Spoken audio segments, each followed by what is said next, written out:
नमस्कार, मैं दुष्यंत सिंह एक बार फिर से आप सभी लोगों का बहुत बहुत स्वागत करता हूं। उम्मीद करता हूं आप सभी अच्छे होंगे और आपकी तैयारी भी बहुत ही बढ़िया तरीके से चल रही होगी। आरओ यारो और यूपी पीसीएस प्री 2024 को ध्यान में रखते हुए इस चैनल के माध्यम से लगातार महत्वपूर्ण चीज़ें मैं आप सभी लोगों के साथ में साझा कर रहा हूं। इसी क्रम में उत्तर प्रदेश विशेष से जुड़ा हुआ एक बहुत ही इम्पॉर्टेंट टॉपिक आज के इस क्लास में हम डिस्कस करने जा रहे हैं। आज हम बात करने वाले हैं उत्तर प्रदेश के प्रमुख स्वतंत्रता सेनानियों के विषय में। और आपने देखा होगा गत वर्षों की परीक्षाओं में भी जो विशेष रूप से उत्तर प्रदेश से संबंधित हैं, वहाँ पर यूपी के जो भी फ्रीडम फाइटर्स हैं उनसे जुड़े हुए क्वेश्चंस कई बार पूछे गए हैं। और यहाँ से मैं आपको ये बताता भी चलूँगा कि कौन कौन से क्वेश्चन हैं जो गत वर्षों की परीक्षाओं में पूछे गए हैं।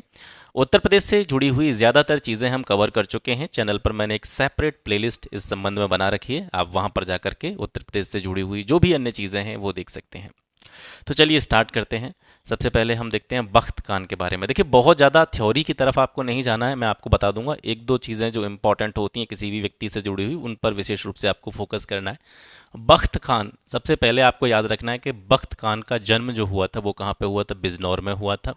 ये रोहिल्ला थे, ठीक है। इसके साथ साथ 1857 के विद्रोह से पहले ये ब्रिटिश ईस्ट इंडिया कंपनी में सूबेदार के पद पर नौकरी करते थे। जब 1857 का विद्रोह प्रारंभ हो जाता है तो ये बड़ी संख्या में अपने साथ इनके जो भी सपोर्टर रोहिल्ला सैनिक थे उनके साथ में दिल्ली की तरफ कूच कर देते हैं। और आपको पता है कि 1857 में कहीं ना कहीं जो मुगल साम्राज्य था वो पतन की ओर था और अंतिम मुगल बादशाह कौन था? बहादुर शाह जफर, ठीक है। तो जो विद्रोही थे 1857 की क्रांति के, उन्होंने सम्मिलित रूप से बहादुर शाह जफर को अपना नेता घोषित कर दिया था। तो जब बख्त खान जो होते हैं दिल्ली की तरफ कूच करते हैं तो दिल्ली में उन्होंने मुगल बादशाह बहादुर शाह जफर के अधीन भारत के जितने भी स्वतंत्रता सेनानी थे उस टाइम के, उनके सेनापतियों के रूप में इन्होंने काम किया था। दिल्ली पर हालांकि अंग्रेज़ों का कब्जा हो जाता है और ये दिल्ली से बच करके निकल जाते हैं। उसके बाद भी अंग्रेज़ों के खिलाफ जो लड़ाई थी इनकी, उसको ये शाहजहांपुर और लखनऊ में जो है जारी रखने का काम करते हैं। इसके बाद में आते हैं नाना साहब। नाना साहब मराठवा पेशवा बाजीराव द्वितीय के दत्तक पुत्र थे। जन्म के समय पे इनका नाम धोंदू पंत था। ये क्वेश्चन पूछा गया है, ठीक है। धोंदू पंत किसका नाम था? तो धोंदू पंत किसका नाम था? नाना साहब का नाम था, याद रखेंगे।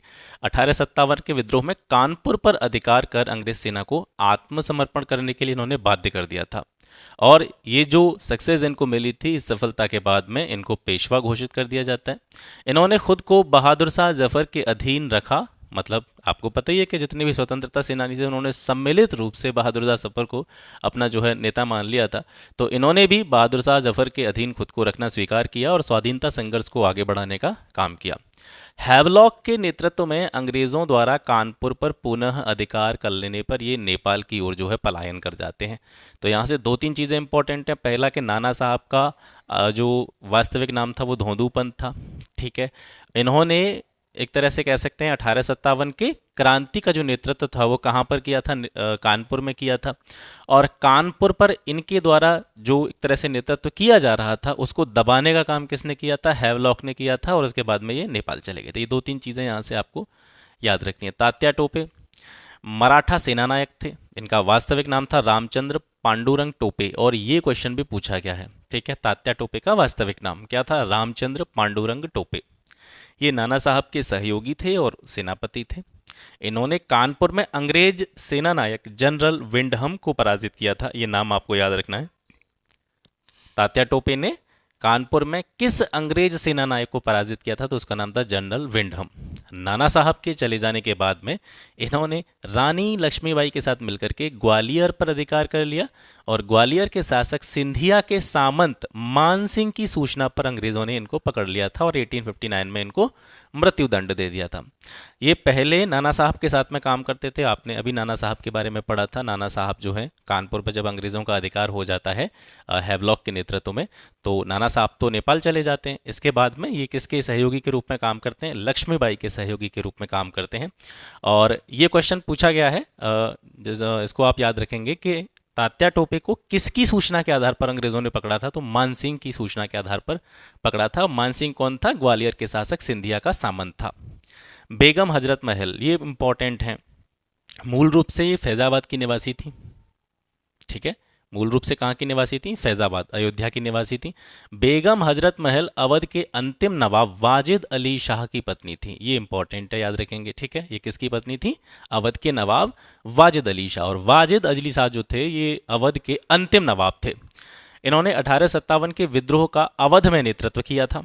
इन्होंने राजा जयलाल सिंह का सहयोग लिया। इन्होंने अपने पुत्र बिरजिस कादिर को नवाब घोषित किया। ये नाम आपको याद रखना है, बिरजिस कादिर, ठीक है। बिरजिस कादिर को बेगम हजरत महल के द्वारा नवाब घोषित किया था। ये इनके पुत्र थे। इन्हें महक परी के नाम से भी जाना जाता है। महक परी किसका उपनाम था? बेगम हजरत महल का उपनाम था। अवध पर अंग्रेजों का जब कब्जा हो गया, इन्होंने नेपाल में शरण ली, वहीं पर जो है इनकी डेथ हो गई थी। इसके साथ साथ एक चीज़ आपको पता होगी कि अवध का जो विलय किया गया था अंग्रेजी साम्राज्य में, वो किस आधार पर किया गया था?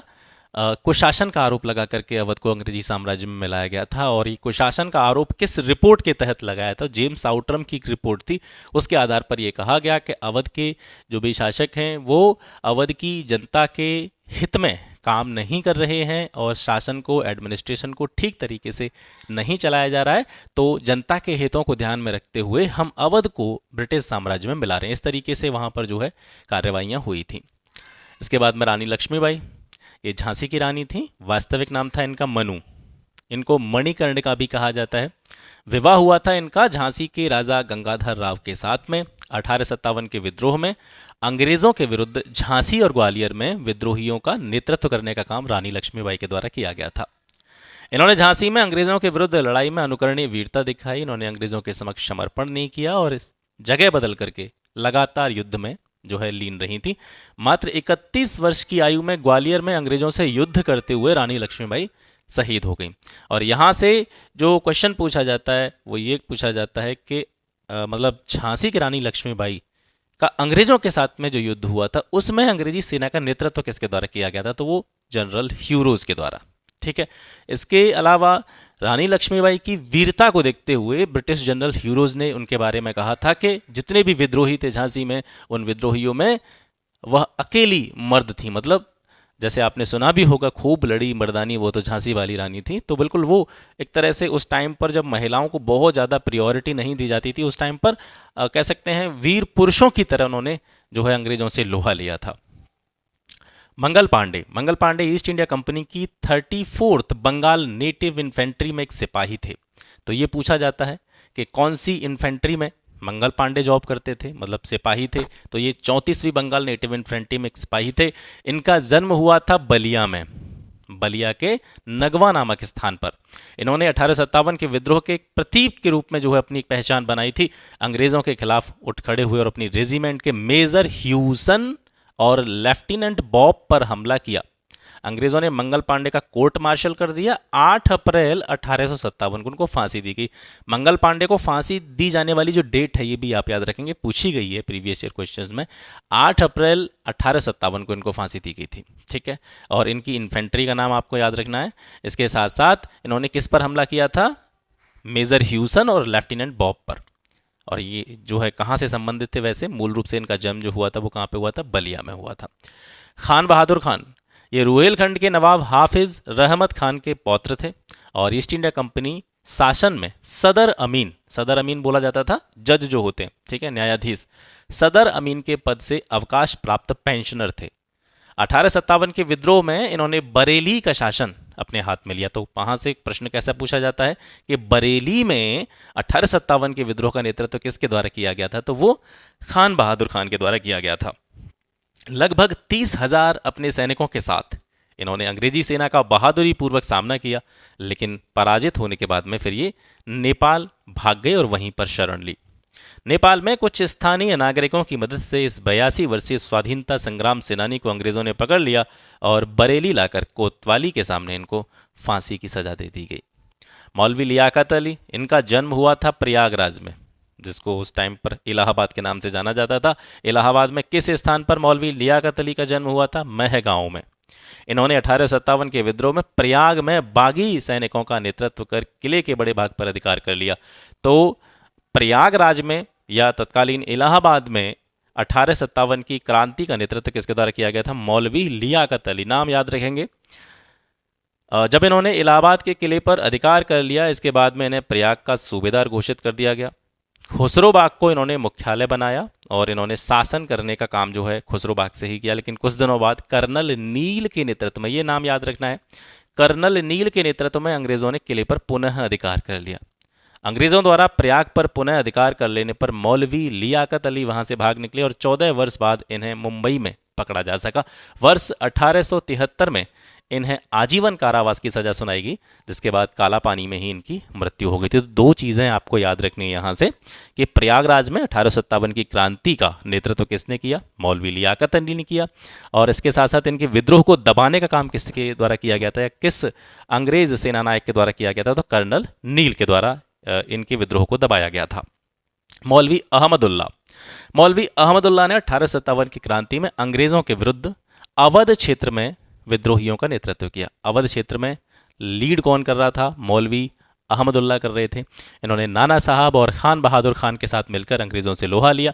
लखनऊ पर अंग्रेजों का कब्जा होने के बाद ये अपने छिपने का स्थान जो है लगातार बदलते रहे और शाहजहांपुर में अंग्रेजी सेना का इन्होंने सामना किया। इसके बाद में आते हैं अजीमुल्ला खान।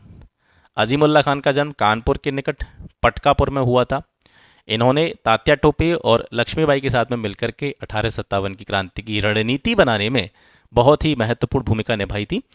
विद्रोह के समय कानपुर के निकट अहिराना नामक स्थान पर अंग्रेजों के साथ युद्ध करते हुए ये शहीद हो गए। राजा देवी सिंह। राजा देवी सिंह का जन्म मथुरा के राया तहसील में हुआ था।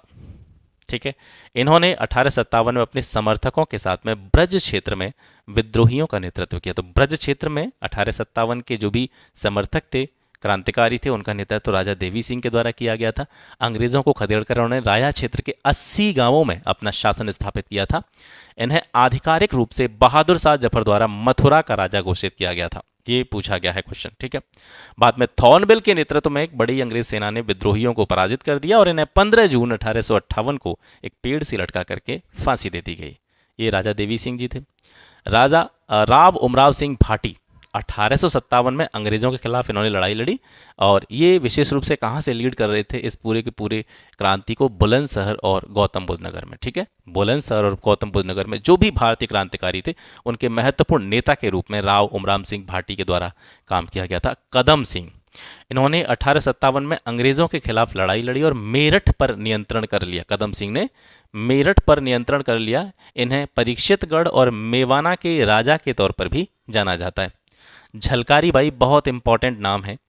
ये रानी लक्ष्मीबाई की नियमित सेना में महिला शाखा दुर्गा दल की सेनापति थी। जैसे जो सेना थी वो अलग अलग दलों में बटी हुई थी, तो ऐसे ही एक महिलाओं की शाखा थी जिसको दुर्गा दल के नाम से जाना जाता था। उसके सेनापति के रूप में नियुक्त थी झलकारी बाई। 1857 के विद्रोह में इनका योगदान बहुत महत्वपूर्ण है। रानी लक्ष्मीबाई की शकल जो है इनसे मिलती थी, तो जब ऐसा लगा कि अंग्रेज अब कहीं ना कहीं लक्ष्मीबाई को पकड़ लेंगे, तो रानी लक्ष्मीबाई को झांसी से निकालने में झलकारी बाई का बहुत ही महत्वपूर्ण योगदान था। क्योंकि इनकी शकल उनसे मैच करती थी, तो उन्हीं का परिधान पहन करके इन्होंने लक्ष्मीबाई से कहा था कि आप यहाँ से निकल जाइए, क्योंकि आपका बचना बहुत ज़रूरी है। आप बचेंगी तभी आगे की चीज़ें बेहतर तरीके से की जा सकेंगी। तो उनको कहीं ना कहीं डाइवर्ट करने के लिए अंग्रेज़ों को ये लक्ष्मीबाई के कपड़े पहन करके उन्हीं की तरीके का परिधान बना करके जो है अंग्रेज़ों को भ्रमित करने का काम इन्होंने किया था। तो ये हमशक्ल थी और हमशक्ल होने के कारण युद्ध में इन्होंने रानी को अंग्रेज़ों की पकड़ से बचाने के लिए स्वयं की जान की बाजी लगा दी थी। लाल प्रताप सिंह, ये उत्तर प्रदेश के काला कांकर राजघराने के युवराज थे। इन्होंने 1857 के विद्रोह में अंग्रेज़ों के खिलाफ अवध की सेना का नेतृत्व किया था। लाल प्रताप सिंह ने अंग्रेज़ों से लड़ते हुए चांदा के युद्ध में 19 फरवरी 1858 को ये शहीद हो गए थे। धन सिंह गुर्जर 10 मई 1857 को मेरठ से क्रांति आरंभ करने का श्रेय जो है इनको दिया जाता है। ये मेरठ के कोतवाल थे। अंग्रेजों ने इन्हें गिरफ्तार करके मेरठ के चौराहे पर फांसी पर लटका दिया था। इनके नाम पर मेरठ विश्वविद्यालय के कैंपस का नामकरण भी हुआ है। बंधु सिंह डुमरी, ये गोरखपुर के रहने वाले थे। इन्होंने गुरिल्ला नीति अपनाते हुए अंग्रेजों के खिलाफ 1857 में विद्रोहियों का नेतृत्व किया था। इन्हें सार्वजनिक रूप से गोरखपुर के अलीनगर चौराहे पर फांसी दी गई थी। आचार्य नरेंद्र देव, ये सीतापुर के निवासी थे। और कांग्रेस के अंतर्गत बनी कांग्रेस सोशलिस्ट पार्टी के संस्थापकों में से भी एक थे। इन्होंने कांग्रेस से जुड़े रहकर स्वाधीनता संग्राम में भाग लिया था। अशफाक उल्लाह खां, ये शाहजहांपुर के रहने वाले थे। ये क्रांतिकारी और हिंदुस्तान रिपब्लिकन एसोसिएशन, जिसको HRA कहा जाता है, उसके सदस्य भी थे। 9 अगस्त 1925 को अंग्रेज सरकार का खजाना ले जा रही थी एक ट्रेन लखनऊ के पास काकोरी रेलवे स्टेशन से जो स्टार्ट हुई थी, उस ट्रेन को लूटने का जो कार्य था उसमें शामिल थे अशफाक उल्लाह खां। इस मामले में इन्हें रामप्रसाद बिस्मिल, राजेंद्र नाथ लाहिड़ी और रोशन सिंह के साथ में फांसी दे दी गई थी। ये सभी लोग किससे संबंधित थे? चाहे आप अशफाक उल्लाह की बात करें या रामप्रसाद बिस्मिल की बात करें, राजेंद्र नाथ लाहिड़ी की बात करें, रोशन सिंह की बात करें, ये सभी लोग काकोरी ट्रेन एक्शन से संबंधित थे। इसको पहले काकोरी कांड के नाम से जाना जाता था, जो 9 अगस्त 1925 को हुआ था। अभी रिसेंटली इसका नाम चेंज करके क्या कर दिया गया है? काकोरी ट्रेन एक्शन कर दिया गया है। इसको अब काकोरी ट्रेन एक्शन के नाम से जाना जाएगा। चंद्रशेखर आजाद, यह भारत के क्रांतिकारियों में सबसे प्रमुख पर्सनैलिटी माने जाते हैं। जन्म के समय पर इनका नाम चंद्रशेखर तिवारी था। इन्होंने आज़ाद की उपाधि अपने आप धारण की थी। इन्होंने हिंदुस्तान रिपब्लिकन एसोसिएशन का नाम चेंज करके क्या बनाया था? Hindustan socialist Republican association, SSRA। इसे पुनः व्यवस्थित करने का काम किया। 27 फरवरी 1931 को प्रयागराज के एल्फ्रेड पार्क, जिसे वर्तमान में शहीद चंद्रशेखर आजाद पार्क के नाम से जाना जाता है, वहीं पर अंग्रेजों द्वारा चारों तरफ से घिर जाने पर आत्मसमर्पण नहीं किया और अपनी बंदूक से ही अपने को गोली मार करके अपने प्राण त्याग दिए। इन्होंने आज़ाद का जो उपनाम था वो धारण ही इसलिए किया था क्योंकि ये ऐसा मानते थे कि मेरे जीते जी अंग्रेज मुझे छू भी नहीं सकते, मैं आज़ाद हूँ। ठीक है, तो इस वजह से जब इन्होंने ऐसा महसूस किया कि अब ये बच नहीं सकते हैं और कहीं ना कहीं फंस गए, तो अंग्रेज पकड़ें इससे बेहतर जो है कि मैं अपने आप अपनी गोली से अपने प्राणों को त्याग दूं। आसफ अली, इनका जन्म वर्तमान बिजनौर जिले के सिहोरा में हुआ था। ये प्रमुख स्वतंत्रता सेनानी और प्रसिद्ध वकील थे। बाद में यह अमेरिका में भारत के पहले राजदूत भी बने थे आसफ अली। भगत सिंह और उनके साथियों के पक्ष में इन्होंने मुकदमा भी लड़ा था आसफ अली, याद रखेंगे। चित्तू पांडे, ये बहुत इंपॉर्टेंट नाम है, काफी बार यहां से क्वेश्चन पूछा गया है। चित्तू पांडे का जन्म बलिया के रत्तूचक गांव में हुआ था। इन्होंने 1942 के भारत छोड़ो आंदोलन के दौरान बलिया में समानांतर सरकार स्थापित कर ली थी। इन्हें बलिया का शेर भी कहा जाता है। चित्तू पांडे को बलिया का शेर भी कहा जाता है। ये स्वयं को गांधीवादी मानते थे। मृत्यु हुई थी इनकी 1946 में। ठीक है, तो यहां से क्वेश्चन जो पूछा जाता है, काफी बार पूछा जाता है कि बलिया में समानांतर सरकार किसके द्वारा स्थापित की गई थी, तो वो चित्तू पांडे के द्वारा स्थापित की गई थी। गणेश शंकर विद्यार्थी, ये प्रयागराज में पैदा हुए। गणेश शंकर विद्यार्थी, जन्म इनका प्रयागराज में हुआ, बाद में ये कानपुर में बस गए और एक पत्रकार के रूप में स्वतंत्रता की अलख जगाने का कार्य इनके द्वारा किया गया। इनके द्वारा हिंदी भाषी अखबार प्रताप का प्रकाशन किया गया। काफी बार पूछा गया, प्रताप का प्रकाशन किसके द्वारा किया गया था? गणेश शंकर विद्यार्थी के द्वारा। और इसके द्वारा उन्होंने क्रांतिकारियों और शोषितों की जो आवाज थी उसको उठाने का काम किया और असहयोग आंदोलन में भी इन्होंने बढ़ चढ़कर हिस्सा लिया। जीबी पंत, गोविंद बल्लभ पंत, ये कांग्रेस के सदस्य और प्रमुख स्वतंत्रता सेनानी थे। पेशे से ये एक वकील थे। इन्होंने काकोरी कांड में क्रांतिकारियों की तरफ से मुकदमा लड़ा था। 17 जुलाई 1937 से 2 नवंबर 1939 तक संयुक्त प्रांत, जिसे वर्तमान में उत्तर प्रदेश के नाम से जाना जाता है, इसके मुख्यमंत्री भी रहे। ठीक है, इन्हें उत्तर प्रदेश के पहले मुख्यमंत्री होने का गौरव भी प्राप्त है। आज़ादी के बाद यह 1955 से लेकर के 1961 तक देश के गृह मंत्री के रूप में भी इन्होंने कार्य किया। हसरत मोहानी इंपॉर्टेंट है। 1921 में इन्होंने इंकलाब जिंदाबाद का लोकप्रिय नारा दिया। इंकलाब जिंदाबाद का लोकप्रिय नारा किसकी देन है? हसरत मोहानी की देन है। इन्होंने सबसे पहले कांग्रेस के 1921 के अहमदाबाद के अधिवेशन में पूर्ण स्वराज की मांग की थी। ठीक है, एक शायर थे, पत्रकार थे, इस्लामी विद्वान थे।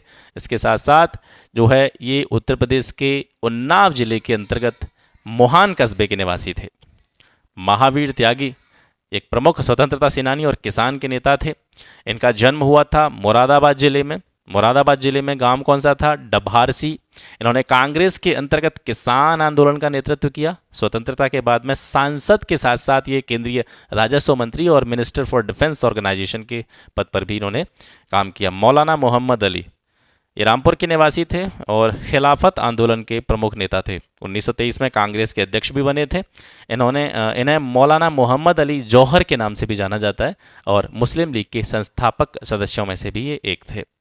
मौलाना शौकत अली, यह खिलाफत आंदोलन के नेता थे। खिलाफत आंदोलन के असहयोग आंदोलन के साथ जुड़ जाने से स्वाधीनता संग्राम में मुस्लिम जनता का सक्रिय सहयोग प्राप्त हुआ था। इनका जन्म हुआ था रामपुर में। मुख्तार अहमद अंसारी, प्रसिद्ध चिकित्सक एवं राष्ट्रवादी मुस्लिम नेता मुख्तार अहमद अंसारी का जन्म हुआ था गाजीपुर में। ये कांग्रेस और मुस्लिम लीग दोनों के अध्यक्ष बने। जामिया मिलिया दिल्ली के संस्थापकों में से एक थे। जामिया की स्थापना असहयोग आंदोलन में स्वदेशी की पुकार के अंतर्गत हुई थी और ये 1928 से 1936 तक जामिया के उप कुलपति भी रहे थे। मुनीश्वर दत्त उपाध्याय, ये प्रतापगढ़ के निवासी थे और एक स्वतंत्रता सेनानी, राजनेता और शिक्षाविद थे। इन्हें उत्तर प्रदेश कांग्रेस पार्टी में लौह पुरुष कहा जाता था, मुनीश्वर दत्त उपाध्याय को। यहाँ से जो भी इम्पोर्टेंट नाम है वो कहाँ के मूल निवासी थे, इस तरीके के क्वेश्चंस भी काफ़ी बार पेपर्स में देखने को मिलते हैं, तो इनको भी आप थोड़ा सा इन पर ध्यान दीजिएगा। मूलमती, ये रामप्रसाद बिस्मिल की माता जी थी। इन्होंने स्वतंत्रता संग्राम में रामप्रसाद बिस्मिल को तैयार करने में अहम किरदार निभाया था। फांसी से ठीक पहले जब ये बिस्मिल से मिलने जेल में गईं तो उनसे कहा कि ऐसा पुत्र पाकर के वह गौरवान्वित हैं। उन्होंने एक जनसभा में अपने दूसरे पुत्र सुशील चंद्र को भी स्वतंत्रता संग्राम में समर्पित करने की बात कही थी। तो मूलमती जो है ये रामप्रसाद बिस्मिल की कौन थी? माता जी थी। रफ़ी अहमद किदवई, ये कांग्रेस के सदस्य थे और स्वतंत्रता संग्राम में सक्रिय भागीदारी इनके द्वारा की गई थी। बाराबंकी के ये मूल निवासी थे। इनके समाजवाद को इस्लामिक समाजवाद भी कहा जाता है। इम्पॉर्टेंट पॉइंट है, याद रखेंगे, किसके समाजवाद को या किसकी समाजवादी विचारधारा को इस्लामिक समाजवाद के नाम से जाना जाता है? तो रफ़ी अहमद किदवई की समाजवाद की विचारधारा को इस्लामिक समाजवाद के नाम से जाना जाता है। ये भारत के पहले संचार मंत्री भी थे। राजा महेंद्र प्रताप, ये एक क्रांतिकारी स्वतंत्रता सेनानी थे। दिसंबर 1915 में काबुल पहुंच करके भारत से बाहर देश की पहली निर्वाचित सरकार का इन्होंने गठन किया था। ये प्रश्न कई बार पूछा गया है, तो इसको विशेष रूप से आपको याद रखना है। देश के बाहर बनी इस सरकार के अध्यक्ष थे। इस सरकार को जर्मनी और रूस के द्वारा मान्यता भी मिली थी। ये एक पत्रकार थे, लेखक थे, समाजवादी थे, समाज सुधारक थे। इन्होंने अलीगढ़ मुस्लिम विश्वविद्यालय यानी AMU के लिए जमीन को दान दिया था। उसी जमीन पर अलीगढ़ मुस्लिम विश्वविद्यालय की स्थापना हुई थी और इनका जन्म हाथरस के मुरसान रियासत में हुआ था। तो ये वाला पॉइंट भी काफ़ी बार पूछा गया है कि AMU के लिए किसने जमीन दान दी थी? तो राजा महेंद्र प्रताप के द्वारा अलीगढ़ मुस्लिम विश्वविद्यालय की स्थापना के लिए जमीन दान में दी गई थी। पंडित मदन मोहन मालवीय, उपनिषद वाक्य सत्यमेव जयते, ये सत्यमेव जयते मुंडकोपनिषद से लिया गया है, आपको पता होना चाहिए। सत्यमेव जयते को लोकप्रिय बनाने वाले पंडित मदन मोहन मालवीय का जन्म हुआ था प्रयागराज में। इनका स्वतंत्रता संग्राम में महत्वपूर्ण योगदान रहा। 4 बार कांग्रेस के अध्यक्ष बने। पहले लाहौर में 1909 के अधिवेशन में, 1918 के दिल्ली अधिवेशन में, फिर दोबारा से 1932 के दिल्ली अधिवेशन में और 1933 के कलकत्ता अधिवेशन में। 4 बार ये कांग्रेस के अध्यक्ष रहे थे। 1939 में इन्होंने इंडिया ब्राह्मण महासभा की स्थापना की थी और वर्ष 1915 में बनारस हिंदू विश्वविद्यालय BHU, इसकी स्थापना भी मदन मोहन मालवीय के द्वारा की गई थी। इनको महामना के नाम से भी जाना जाता है। महामना की इनको उपाधि दी गई थी। पुरुषोत्तम दास टंडन, ये कांग्रेस के सदस्य और स्वतंत्रता सेनानी थे। हिंदी को आधिकारिक भाषा का स्थान दिलवाने में इनका बहुत ही महत्वपूर्ण योगदान था। इन्हें राजर्षि की प्रतीकात्मक उपाधि दी गई थी, मतलब इनके नाम से पहले आपने लिखा देखा होगा राजर्षि पुरुषोत्तम दास टंडन, ठीक है। तो ये उपाधि थी इनकी राजर्षि, जिसका मतलब होता है राजकीय महात्मा। राजर्षि मतलब राज के ऋषि, राज्य के ऋषि, राजकीय महात्मा। इनका जन्म कहाँ पे हुआ था? प्रयागराज में हुआ था। राजेंद्र लाहिड़ी की बात करते हैं। यह क्रांतिकारी और हिंदुस्तान रिपब्लिक एसोसिएशन के सदस्य थे। ये काकोरी षड्यंत्र और दक्षिणेश्वर बम कांड में लिप्त थे। इन्हें गोंडा कारावास में 17 दिसंबर 1927 को फांसी दे दी गई थी। यहाँ से ये वाला प्रश्न पूछा जा चुका है कि राजेंद्र लाहिड़ी को फांसी कहाँ पे दी गई थी, किस जेल में दी गई थी? तो गोंडा की जेल में दी गई थी, याद रखेंगे। राम मनोहर लोहिया कांग्रेस के समाजवादी धड़े का हिस्सा और कांग्रेस सोशलिस्ट पार्टी के संस्थापक सदस्य थे। इन्होंने भारत छोड़ो आंदोलन में सक्रिय भागीदारी जो है अदा की थी। भूमिगत रहकर, अंडरग्राउंड रहकर कांग्रेस रेडियो पर गुप्त रूप से प्रसारण करने का काम राम मनोहर लोहिया के द्वारा किया गया था। इनका जन्म अकबरपुर में हुआ था। इन्होंने अयोध्या में रामायण मेला की शुरुआत की थी। ये पूछा गया क्वेश्चन है, रामायण मेला की शुरुआत अयोध्या में किसके द्वारा की गई थी? राम मनोहर लोहिया के द्वारा की गई थी। राम प्रसाद बिस्मिल यह एक क्रांतिकारी और हिंदुस्तान रिपब्लिकन एसोसिएशन के संस्थापक सदस्य थे। 1918 के मैनपुरी षड्यंत्र, 1925 का काकोरी कांड, इन दोनों से इनका संबंध था। 19 दिसंबर 1927 को गोरखपुर की जेल में, कोठरी में, गोरखपुर जेल में जो है इनको फांसी के फंदे पर लटकाया गया था।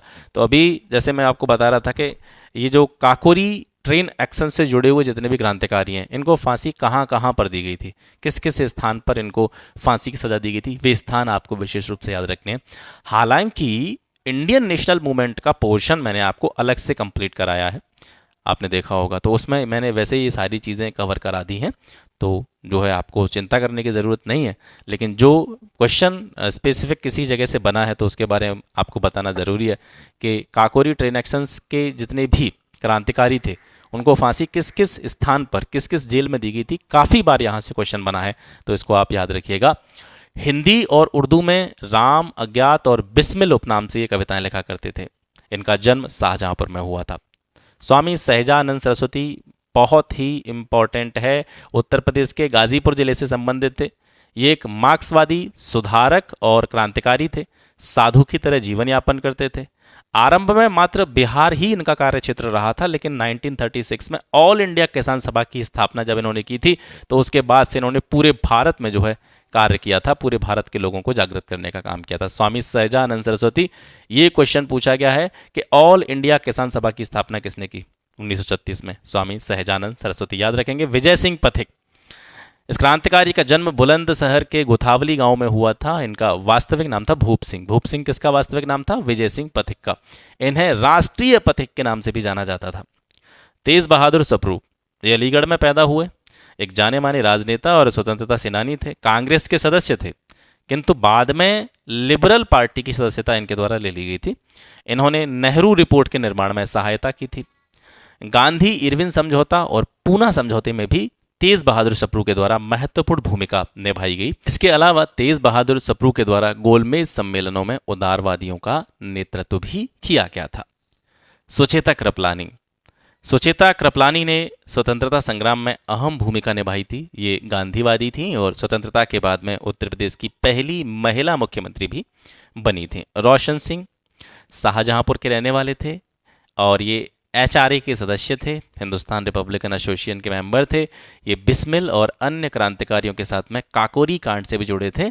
इनको नैनी जेल में फांसी दी गई थी। ठीक है, जैसे मैं आपको बताते चले आ रहा हूँ, रोशन सिंह को कहाँ पे दी गई थी? नैनी जेल में फांसी दी गई थी। तो जो काकोरी ट्रेन एक्शन वाले जितने भी कह सकते हैं क्रांतिकारी हैं, उनको आप याद रखेंगे कि इनको फांसी कहाँ कहाँ पे दी गई थी। बहुत इंपॉर्टेंट पॉइंट है। लक्ष्मी रमन आचार्य या आगरा षड्यंत्र जो कि 1937 में हुआ था, उसके आरोपी थे। बाद में ये उत्तर प्रदेश के वित्त मंत्री भी बने थे। कौन? लक्ष्मी रमन आचार्य।